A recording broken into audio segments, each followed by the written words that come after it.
How many times have we sat here wondering whether there might be more to a position that strikes many of us as just being plain bonkers? Do you know what I mean? Without going down the obvious route at this point, we've spent a lot of time lately looking at something that seems to be bonkers and wondering whether there might be more to it than meets the eye. It's where I came up with, you'll remember, during Theresa May's premiership, with the theory of the flesh-coloured body stocking. The idea that you and I are standing in the crowd staring at the emperor's quivering buttocks, but so many people around us continue to cheer his fancy fine robes that we begin to wonder whether perhaps it's our eyesight or our perspective that is skewed. And although the emperor may look naked to the likes of you and I, clearly the fact that these people here are still cheering his fine robes means that maybe there's some sort of flesh-coloured body stocking going on. This was during Theresa May's sort of negotiations and red lines, and although ultimately it turned out everything was going as appallingly as many of us thought, the cheering at the time from all sorts of quarters, the steel of the new Iron Lady was the Daily Mail front page, the steel of the new Iron Lady at one point. You just sort of sat there going, really?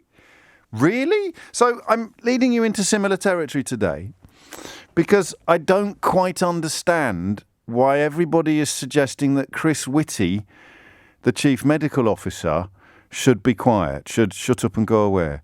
I don't get it. I genuinely don't get it. And I think it's really ugly. I think it's possibly really, really ugly.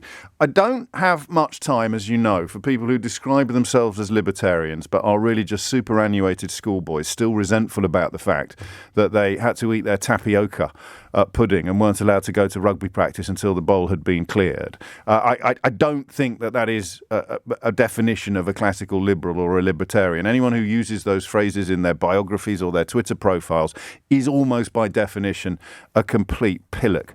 The point being that they're not into your freedoms, they're not into your liberties. They voted, for example, to abolish your freedom of movement, and they're very comfortable with the idea of abolishing peaceful protest. They just don't like being told what to do ever. And it almost always goes back to nursery. It goes back to nanny or matron making them eat their tapioca pudding when they really, really didn't want to, or being forced to wear a burgundy school cap or something pathetic like that. They call themselves liberals, they call themselves libertarians, they call themselves this, that and the other, but really they're superannuated school children who never learned how to share and hate being told what to do. They think rules and regulations are for the little people. And Boris Johnson is in many ways their patron saint. The problem is they don't like being told what to do by Boris Johnson either. So if you want to understand the cult of Boris Johnson, the best way to understand it is by thinking of him being a hero to people who hate abiding by the rules, and then him actually almost accidentally ending up in charge of making the rules. So they loved him when he rejected rules. They would read that news report, school report that we shared earlier this week, describing him as someone who just doesn't seem to think that the rules should apply to him. They would read that and think, yeah, me too. I'm a maverick. Yeah, I'm a pretty rebellious guy. I'm Brexit hardman Steve Baker, and I do not follow the rules.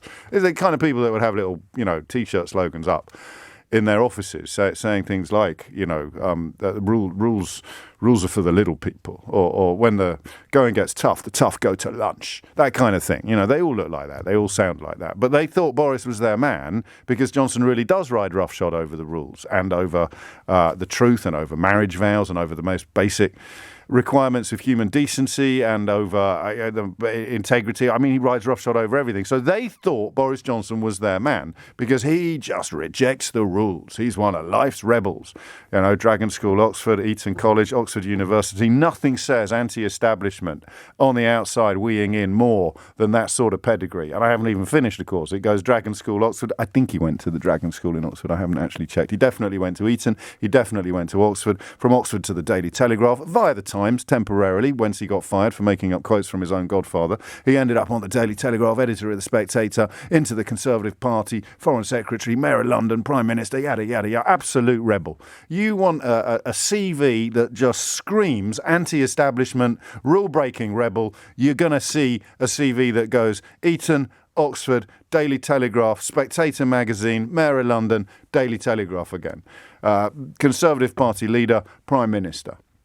I mean, he's basically the Che Guevara of 21st century British politics. No man has ever been more full-throated an opponent of the establishment and all that it represents than Boris Johnson. So they loved him. They thought he was a legend. They thought, yeah, here's a guy that doesn't obey the rules. We'll make him leader.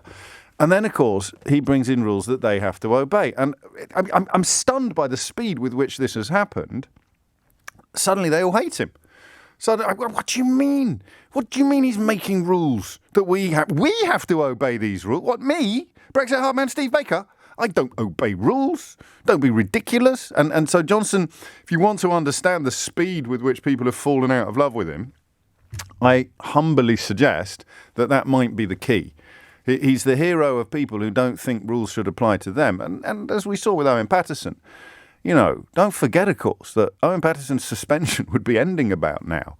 There would have been no by-election. The key to North Shropshire, the amazing thing about North Shropshire, is not only that he has lost it in such spectacular fashion, but that the by-election would not have happened if it wasn't for Boris Johnson and Jacob Rees-Mogg joining forces to try to tear up the rulebook that had found Owen Paterson guilty, rather than just making him serve his, a 90-day suspension and then return back to business as usual. In fact, in many ways, the point at which this entire sorry saga began to unfold was this point right here. I wouldn't hesitate to do it again tomorrow. Absolutely no question. Listen to that. That is a man who is the very embodiment of the, well, I'm sorry, but rules don't apply to me. I wouldn't hesitate to do it again tomorrow. Absolutely no question. That's how he broke the rules. He got busted, and along comes Jacob Rees-Mogg to encourage the entire Conservative Party to vote to rip up the whole rule book because rules don't apply to us. And if I get caught breaking the rules, I wouldn't hesitate to do it again tomorrow. Absolutely no question.